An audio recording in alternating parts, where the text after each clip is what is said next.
Digital marketing నేర్చుకుని AI tools వాడుతూ డబ్బులు సంపాదించాలనుకుంటున్నారా? ఈ నెంబర్కి కాల్ చేయండి. నమస్కారం సార్. నమస్తే అండి. ఒక్కసారి మనం ఫోన్ పట్టుకుంటే చాలు మనకి తెలియకుండానే మన టైంని ఎంతలా లాగేస్తుందో మనందరికీ కూడా తెలుసు. బట్ స్టిల్ ఆ టైంని అలా లాగకుండా ఒక ప్రాపర్ ప్రొడక్టివిటీ వచ్చేలాగా ఎలా యూజ్ చేయొచ్చు అంటారు? ఇది అందరికీ ఉపయోగపడే ప్రశ్న అండి. ఎందుకంటే మన చుట్టుపక్కల ఇదివరకల్లా లేదు, అనంతమైన సమాచారం ఉంది. ఇదివరకు ఏదైనా నేర్చుకోవాలంటే ఎక్కడికి వెళ్ళే వాళ్ళం అండి? న్యూస్ పేపర్స్, లైబ్రరీకి వెళ్ళటం, లేదా కొన్ని డౌట్స్ అయితే మళ్ళా ఆ టీచర్ కానీ లేకపోతే ఆ పెద్దవాళ్ళు ఎవరైనా వచ్చి చెప్పేంత వరకు అది అట్లాగే ఉండేది. సమాచారం ఇట్లా ఉండేది కాదండి. ఇప్పుడు మన దగ్గర మన చుట్టూ అనంతమైన సమాచారం ఉంది. మరి సమాచారాన్ని ఎలా ఉపయోగించుకుంటాం అనేది ఇంపార్టెంట్. దీన్ని ఉపయోగించుకొని గృహిణులు IAS ఆఫీసర్ అయినటువంటి వాళ్ళు ఉన్నారు. ఏది ఫ్రీగా యూట్యూబ్లో చూసుకుని జాగ్రత్తగా ప్లాన్ చేసుకుని. నాకు తెలిసిన పిల్లలు డాక్టర్స్ అయినటువంటి పిల్లలు ఉన్నారండి. Yes sir, true.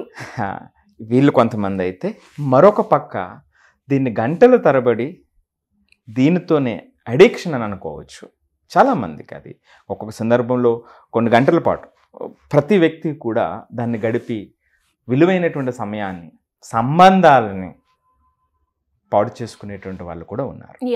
నేను ఒక్కటి కాన్ఫిడెంట్గా చెప్తాను శ్రీ గారు, ఈ వీడియో చూసిన ఎవరికైనా సరే నేను కాన్ఫిడెంట్గా ఒకటి చెప్తున్నా, ఇది చివరి వరకు చూస్తే ఆ తర్వాత మీరు ఫోన్ తీసుకునే సందర్భంలో ఒక్కసారి ఆలోచన మొదలవుతుందండి. ఖచ్చితంగా చెప్తున్నా, నేను గ్యారంటీగా చెప్తున్నా. అంటే మాకు వచ్చేస్తుంది అన్నమాట. ఎలా హ్యాండిల్ చేయాలి? మీరు రేపొద్దుట ఫోన్ చేతిలోకి తీసుకుంటున్న సందర్భంలో ఒక్క ఆలోచన వస్తుంది, ఇప్పుడు దేనికి తీసుకుంటున్నాను. Interesting sir. ఎక్కువ మంది వెనక్కి పెట్టేటువంటి అవకాశం ఉంటుంది, రైట్? ఆ ప్రొడక్టివ్ పనిలో ఫోన్ దూరం అయ్యేటువంటి సందర్భం ఖచ్చితంగా ఉంటుందండి. సో నేను ఎక్స్పెక్ట్ చేస్తున్నా, వాళ్ళ కామెంట్స్ కూడా ఎక్స్పెక్ట్ చేస్తున్నా, వాళ్ళ ఎక్స్పీరియన్సెస్. మీరు ఇంత ఎక్సైట్మెంట్ లో పెట్టారు నన్ను, అది రివీల్ చేస్తే బాగుంటుంది సార్. సో ఇప్పుడు దీనికి మీకు ఒక క్వశ్చన్ వేస్తాను. మీ చిన్నప్పుడు మీరు టైం వేస్ట్ చేస్తున్నారు అని అనేవారా పేరెంట్స్? అంటే జనరల్ గా, అంటే మీరేనే కదా ఎవరైనా అంటుంటారు కదా, అనేవాళ్ళు. కానీ ఏ సందర్భం వీటి గురించి అనేవారు? అంటే చదువుకోకుండా ఎక్కువగా ఆడుకోవటం, రైట్ అండి, లేదా ఫ్రెండ్స్ తో గడపడం, రైట్? సో చదువుకోకుండా చేయటం అనేటువంటివి. కానీ మీరు అక్కడ చూస్తే మీరు ఆడుకోవటం అనేది కూడా మీకు హెల్త్కి సంబంధించినటువంటి, వెల్ బీయింగ్కి అవసరమైనటువంటి యాక్టివిటీ. సరదాగా ఫ్రెండ్స్తో మాట్లాడుకోవటం అనేటువంటిది కూడా సోషల్ రిలేషన్కి సంబంధించినటువంటి యాక్టివిటీ. అవి కంప్లీట్గా అన్ప్రొడక్టివ్ కాదు.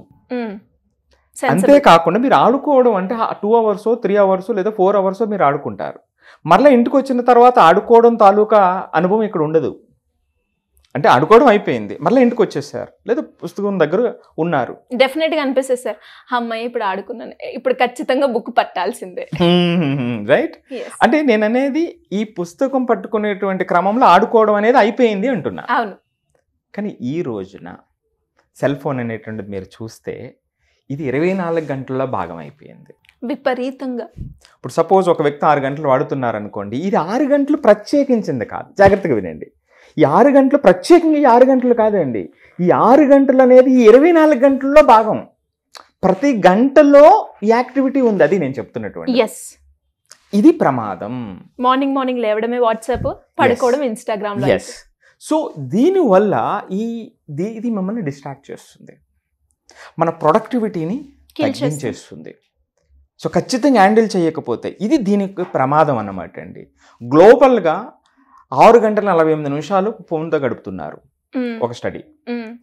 ఇండియాలో 7 గంటల 20 నిమిషాలు యావరేజ్, ఆన్ యావరేజ్. కొంతమంది 10 గంటలు 12 గంటలు కావచ్చు, లేదా కొంతమంది 2 hours కావచ్చు. నేను యావరేజ్ చెప్తున్నా. 7 hours 20 minutes ఫోన్తో గడుపుతున్నారు ఒక రోజులో 24 గంటల్లో. నేను ఇందాక చెప్పినట్టుగా ఇది 24 గంటల్లో భాగం అయిపోయింది. ఇది దీని యొక్క ఫలితం. అంటే ఖచ్చితంగా మన మెంటల్ హెల్త్ మీద, ఫిజికల్ హెల్త్ మీద, హ్యూమన్ రిలేషన్స్ మీద కూడా ఇది అమితమైనటువంటి ప్రభావాన్ని చూపుతుంది. అమితమైన ప్రభావాన్ని చూపుతుంది. అది పాజిటివా నెగిటివా చెప్పట్లేదు. పాజిటివా నెగిటివ్ అనేది మీ చేతిలో ఉంది, మీ అందరి చేతుల్లో ఉంది. అది పాజిటివ్గా చేసుకుంటారా ఆ ప్రభావం, నెగిటివ్గా చేసుకుంటారా అనేటువంటిది. మరి ఇలాంటి సందర్భంలో చాలామందికి అడిక్షన్ మీరు చూస్తూ ఉంటే, చిన్నపిల్లలు చూస్తేనండి ఎంత బాధ అనిపిస్తుందంటే, 1 year 2 years ఉన్నటువంటి పిల్లలు ఎక్కడైనా హాస్పిటల్కి వెళ్ళండి, ఆటిజం వస్తున్నాయి అంటే, ఎస్ హాస్పిటల్కి వెళ్ళండి, రిజిస్ట్రేషన్ ఆఫీస్కి వెళ్ళండి, బస్ స్టాండ్లో చూడండి, రైల్వే స్టేషన్లో చూడండి. కొంతమంది పిల్లలు లాగుతుంటే వాళ్ళు అదో తెలియనటువంటి, మీరు చెప్పినట్టుగా ఆటిజం వచ్చేటువంటి లక్షణాలు ఉంటాయి. అంటే బ్రెయిన్ డెవలప్మెంట్కి దానికి మిస్ మ్యాచ్ అయిపోతుంది. సో అలాంటి స్థాయిలో ఉంది. అట్లాగే పెద్దవాళ్ళు కూడా. సో పెద్దవాళ్ళు కూడా దాని యొక్క చట్టంలో ఇరుక్కుపోయామండి. సో నేను ఫైనల్గా సొల్యూషన్కి వచ్చేస్తున్నాను. సో ఎందుకంటే అప్పటికి ఇప్పటికి ఎందుకు అంటే టైం వేస్ట్ అనేది ఎప్పుడు ఉంటుంది సరిగారు. దీన్ని మనం వేరే కోణంగా చూడకూడదు. దాన్ని ఎలా ప్రొడక్టివ్గా, కాకపోతే ఇది ఏంటంటే ఇందాక చెప్పినట్టుగా చాలా కీలకమైన ప్రతి గంటలో భాగం అయిపోయింది కాబట్టే ఇది ఇంత సమస్య. సో దీన్ని ఎలా హ్యాండిల్ చేయాలి అన్నప్పుడు అండి, నేను మొదటగా మీరు ఫోన్ చేతిలోకి తీసుకునేటప్పుడు ఒక 3 క్వశ్చన్స్ అండి. మనం ఎందుకు తీసుకుంటున్నాం, మనకి మనం సెల్ఫ్గా. ఎందుకంటే మీరు ఫోన్ తీసిన తర్వాత నేను ఎప్పుడు కూడా చాలామందికి కూడా అబ్జర్వ్ చేసినప్పుడు, లేదా మనకి సెల్ఫ్ ఎక్స్పీరియన్స్ కూడా ఒక్కొక్కసారి ఆ కాన్షియస్నెస్ లేకపోతే ఏమవుతుందంటే తీసుకుంటాం, ఏదో పని చేయాలనుకుంటాం, ఈ లోపు ఫోన్ తీయాలనుకునేటప్పుడు అది అలా నడుస్తూనే ఉంటుంది, జస్ట్ స్క్రోల్ చేయటమే. కొంతమంది రీల్ చూసే వాళ్ళు అయితే అసలు పెద్ద హిప్నోటైజ్ చేసేస్తుంది అనమాట అండి, ఎడిక్ట్ అయిపోతాం. సో 1 hour 2 hours తర్వాత చూస్తాం. దానికి తగ్గట్టుగా అల్గారిథమ్స్ కూడా దాన్ని మన మెంటల్ యొక్క ఇంట్రెస్ట్ని రీడ్ చేస్తాయి, ఆటోమేటిక్గా ఉంచుతాయి. సో ఇది జరుగుతుంది కదండి. సో అందుకని ఫోన్ తీసేటువంటి టైంలో మనం ఎందుకు ఈ ఫోన్ని ఈ కింద నుంచి ఇక్కడికి తీస్తున్నాను ఒక్క ప్రశ్న వేయండి, రైట్? సో అప్పుడు మీకు కారణం తెలుస్తుంది. ఓకే, నేను ఈ కారణం వల్ల నేను ఫోన్ తీస్తున్నాను, లేదా యూట్యూబ్లో ఈ వీడియో చూడాలి, లేకపోతే ఇది ఎంటర్టైన్మెంట్, నాకు ఎంటర్టైన్మెంట్ టైము, లేదా ఇది ఎడ్యుకేషన్ టైము, ఈ ఆర్టికల్ మనం చదువుకోవాలి అనేటువంటిది ఒకటి అనిపిస్తుంది కదా. అది మొదటి క్వశ్చన్ అండి. రెండో ప్రశ్న ఏమిటంటే, అంటే మీకు ఇది చేయాలనేటువంటి తెలిసిందే, రైట్? రెండో ప్రశ్న ఏమిటంటే దీనివల్ల మీకు ఏమి వస్తుంది. సో మొదటిది ఏంటంటే ఎందుకు తీస్తున్నాము. సో దీన్ని మనం అంటే ఆ 1 hour యాక్టివిటీ అయిపోయేటప్పటికి మీరు ఏం సంపాదించాలి. ఓకే, సరదాగా నేను రిలాక్స్ అవ్వాలనుకోవాలి, ఓకే, లెట్ ఇట్ బి. లేదా నేను ఇది చదువుకుంటున్నా, ఈ కంటెంట్ అంతా కూడా నేను అర్థం చేసుకోవాలి, వాట్ ఎవర్ ఇట్ ఈస్. లేదా నేను షాపింగ్ చేస్తున్నా, నేను ఇది షాపింగ్ చేయాలనుకుంటున్నాను, అంతే. మొదటిది అయిపోయింది. సో రెండోది చెప్తున్నటువంటిది ఏమిటంటే ఇది ఎక్కడికి వెళ్ళాలి మనం, రైట్? మనం ఎందుకు తీసుకుంటున్నాం అనేది తెలిసింది. ఆ తర్వాత దాని యొక్క ఫలితం ఏమిటనేటువంటిది డిసైడ్ చేశారు, రెండో పాయింట్. ఇక మూడో పాయింట్, మీరు ఎక్కడికి వెళ్ళాలి, ఇది అంటే ఎక్కడ వెతకాలి అంటే మీరు డెస్టినేషన్ డిసైడ్ చేయాలి. నేను ఒకటి కావాలనుకుంటానండి, ఈ యొక్క వెబ్సైట్లో మొదలుపెట్టి నేను ఎక్కడికి తేల్తానో కూడా తెలియదు, నేను ఎక్కడ మొదలు పెట్టాను. సో ఈ అల్గరిథమ్స్ ఉన్నాయి కాబట్టి ఒకదాని తర్వాత ఒకదాన్ని రకరకాలుగా మనం వెళ్ళిపోతూ ఉంటాము. సో కాబట్టి నేను మరొకసారి నేను క్లియర్గా చెబుతున్నా, ఫోన్ తీసుకునేటువంటి టైంలో ఎందుకు తీసుకుంటున్నాను, రైట్? సో డిసైడ్ అయ్యాను, దీనికోసం తీసుకుంటున్నాను. రెండో పాయింట్ ఏమిటంటే ఈ యాక్టివిటీ వల్ల మనకు వచ్చేది ఏమిటి, ఫలితం ఏమిటి.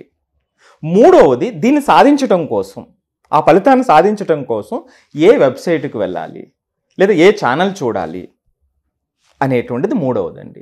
అప్పుడు ఏమవుతుందంటే మీరు ఇటు వెళ్ళటానికి అవకాశం ఉండదు. దీన్ని మరింత వివరంగా వివరిస్తా. ఇది జాగ్రత్తగా చూస్తే అంటే చాలా క్లారిటీ వచ్చేస్తుంది.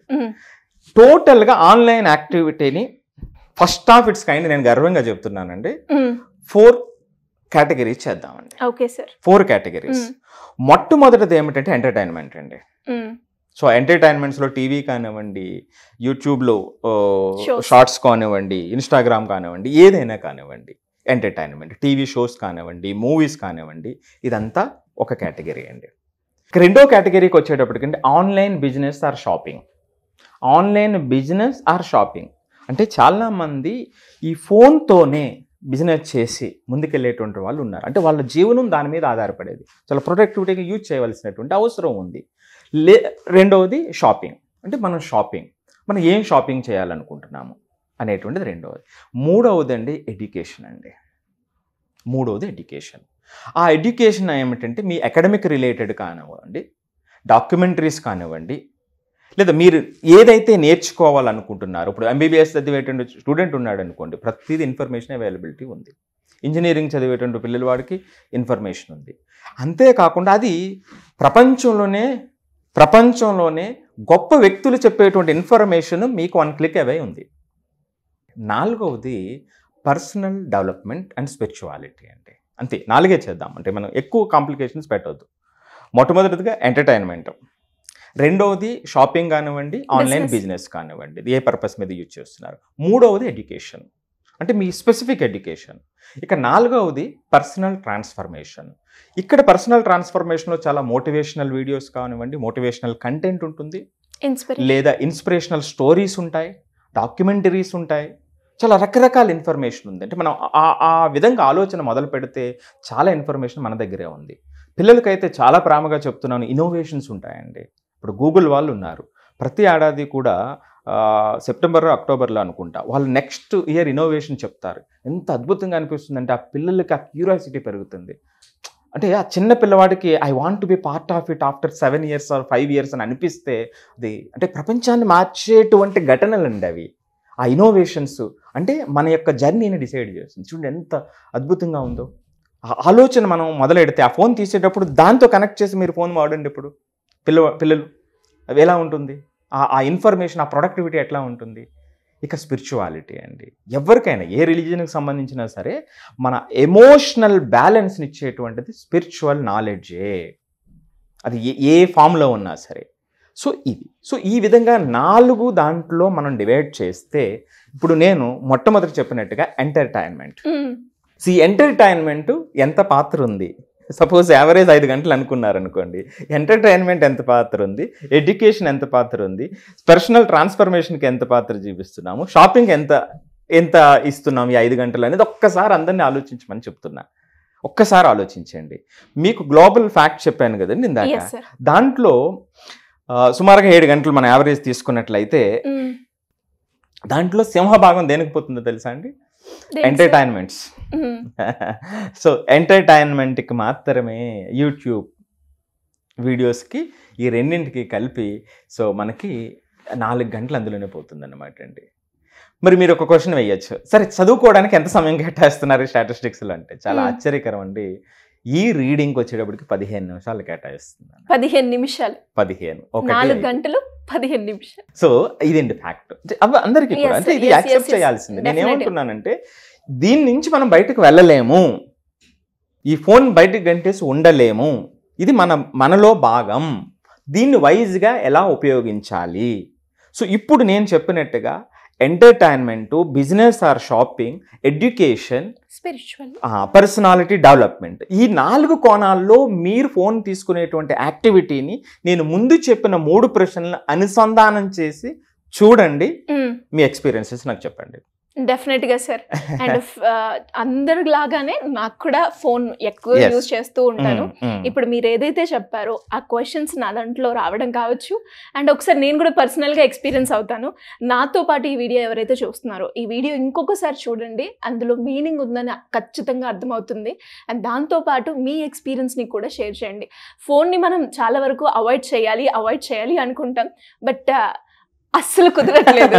అట్లీస్ట్ ఎలా వైజ్ గా ఉపయోగించాలనేదేనండి. అంటే ఉదాహరణకి షాపింగ్ గురించి ఇందాక మనం మాట్లాడుకుంటే ఒక విషయం చెప్తాను. ఇక్కడ బిజినెస్ అండి ఇదంతా శరీ గారు, అది ఆ చట్టంలో మనం ఉండిపోయాం, తెలియకుండానే మనం అందులో ట్రాప్ అయిపోయి ఉన్నాము. ఇక్కడ ఒక థియరీ ఉంటుంది, ఈ థియరీని మనం బ్రేక్ చేయాలి అన్నట్లయితే ఒక క్వశ్చన్ వేయాలండి. మనం షాపింగ్ చేసేటప్పుడు అవసరమా, మీకు కావాలా? సో అంటే కాకపోతే ఏమవుతుందంటే చాలామంది ఏమిటంటే అక్కడ ఉన్నటువంటి ఆఫర్సు లేదా వేరే వాళ్ళతో కంపారిజన్లో ఈ వస్తువు నా దగ్గర లేదు, నేను కొనాలి, ఆ రోజు అది అవసరమా కాదా అనేటువంటిది మనం ఆలోచించాం, దాని యొక్క సివియారిటీ మనం ఆలోచించాం. ఇలా ఆ సెల్ఫ్ అవేర్నెస్ తీసుకుని ఇప్పుడు మనం చెప్పినట్టుగా ఈ 4 పాయింట్స్ 3 ప్రశ్నలతో అనుసంధానం చేస్తే ఖచ్చితంగా అండి నేను చెప్పినట్టుగా మార్పు వచ్చేస్తుంది. డెఫినెట్గా సార్, నేను తప్పకుండా ట్రై చేస్తాను. నాతో పాటు వ్యూయర్స్ కూడా ట్రై చేస్తారు. మీకు ఎలాంటి డౌట్స్ ఉన్నా మీరు ట్రై చేసిన ఎక్స్పీరియన్స్ని కూడా కమెంట్ రూపకంగా మాకు తెలియజేయండి. ఇలా ఎవరైనా కూడా కెరియర్ పరంగా కావచ్చు, పర్సనల్గా డెవలప్ అవ్వాలి అనుకునే వాళ్ళు, ఎస్పెషల్లీ స్టూడెంట్స్ 10th అయిపోయిన తర్వాత ఒక వైజ్ డిసిషన్ తీసుకోవాలి కెరియర్ పరంగా అనుకునే వాళ్ళు ఎలా అప్రోచ్ అయ్యే ఛాన్స్ ఉందంటారు? ఏదైతే నెంబర్ స్క్రోల్ అవుతుందో ఆ నెంబర్కి వాళ్ళు కాల్ చేస్తే అపాయింట్మెంట్ తీసుకోవచ్చు. 2 రకాలండి. ఒకటి పర్సనల్ అపాయింట్మెంట్ తీసుకుని వాళ్ళ పర్టికులర్ ప్రాబ్లం ఏదైతే ఉందో దానికి సొల్యూషన్ మన దగ్గర నుంచి తీసుకోవచ్చు. లేదు అంటే 10th అయిపోయినటువంటి వాళ్ళకి కెరియర్ గైడెన్స్ మీద డిఫరెంట్ యాక్టివిటీస్ మీద మనం కోర్సెస్ కండక్ట్ చేస్తున్నామండి. కమ్యూనిటీ పోస్ట్లో ఉంటాయి, దాని ద్వారా అయినా వాళ్ళు కోర్సులో జాయిన్ అవ్వచ్చు. Thank you sir, thank you so much. Suman టీవీలో మీ పర్సనల్ అండ్ బిజినెస్ ప్రమోషన్స్ కోసం కింది నెంబర్కి కాంటాక్ట్ చేయండి.